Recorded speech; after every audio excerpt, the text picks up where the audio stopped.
Hey guys, what's happening? Niyat here with Film Comics Explained, and today we'll be taking a look at The Last Elemental featuring Guillermo del Toro's Hellboy II: The Golden Army. Not only do I have a soft spot for creatures in film, but as is tradition with this channel, I'm going to dedicate this month to horror films and monsters in the lead up to Halloween.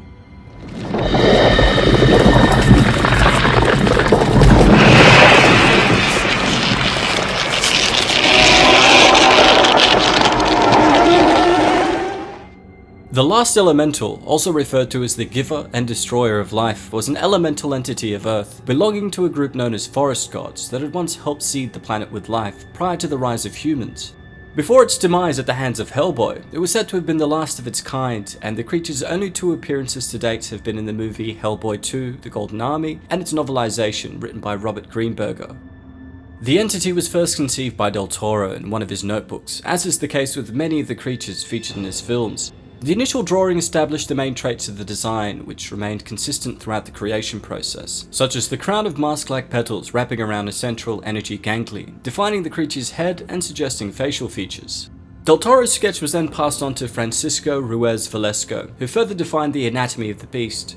Once the design was finalized, it was translated into 3 dimensions by Colin Shulver, who sculpted a series of small-scale maquettes of the elemental that could be used as reference points. These maquettes served as the base for Double Negative's computer-generated elemental, which comprised of a highly detailed digital model. The lead CG artist for the company, Christophe Arment, and animation expert Colin McAvoy, built the elemental in 2 layers, the main body and the covering of moss-like vegetation on the torso. The coat was then added by the digital effects team to enhance the sense of mass the character would necessarily have to convey.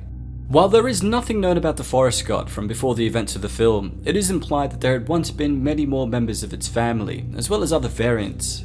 From the prologue in the film's backstory, I think it's safe to presume that the entire species and others like them had died out due to humanity's expansion on Earth, with many also likely dying during the war between humans and magical creatures that saw bloodshed and loss on both sides. Because the Last Elemental had been referred to as a forest god and as the giver and destroyer of life, I think that it can also be assumed that the elves which led the magical creatures in the conflict against man had either worshipped its kind or still worshipped it and its kin as gods, and perhaps even as their creators.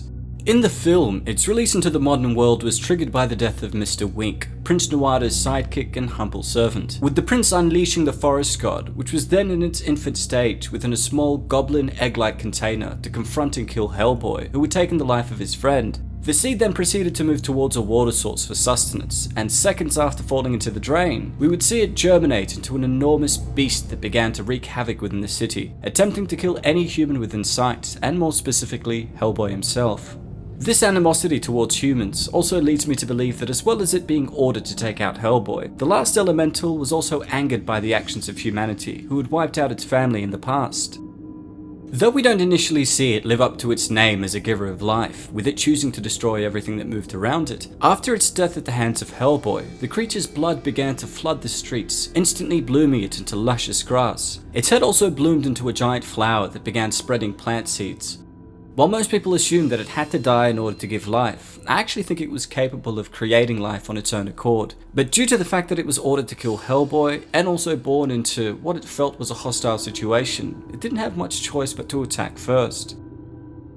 I thought it was interesting that even in its seed form, the forest god already showed signs of deep intelligence, as it was capable of understanding Prince Nuada's instructions, and it was able to move by itself without assistance. During this stage, the elemental was no bigger than a small seed, or bean as referred to by Hellboy, while its adult form towered to over 40 meters tall and appeared to look like a giant humanoid with 5 enormous tentacle-like limbs, a vine-covered torso, and a flower-like head. Its entire body was also littered with leaves, covering a glowing energy ganglion that doubled as both its brain and as a bud that only bloomed into a flower after the creature's death. We did a total of 5 creatures in the first movie. Here we've done a total of 32 or 33 creatures. So it's a much bigger scope for the film.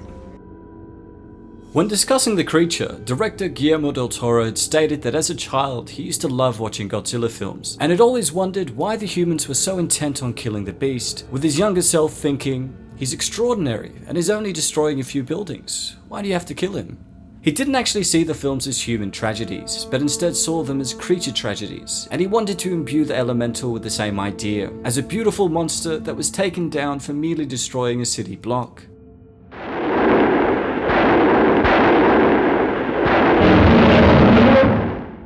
The choice that Hellboy makes to save the humans at the expense of the elemental's life also tied into the deeper narrative of him attempting to find his place in the world by deciding whether he would help the humans that feared him or the creatures that he shared kinship with.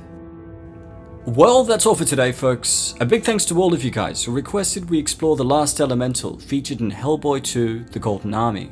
Don't forget to hit subscribe and click the notification icon to stay up to date on all my content, and if there's anything else you'd like to request, please don't hesitate to ask. As always, it's been a pleasure. Niyat here with Film and Comics Explained. Thanks for stopping by.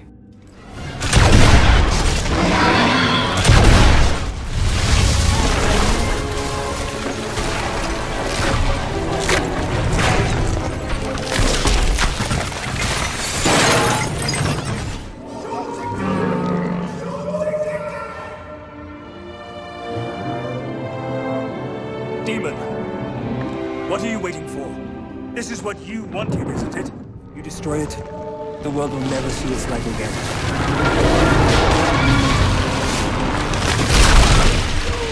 You have more in common with us than with them.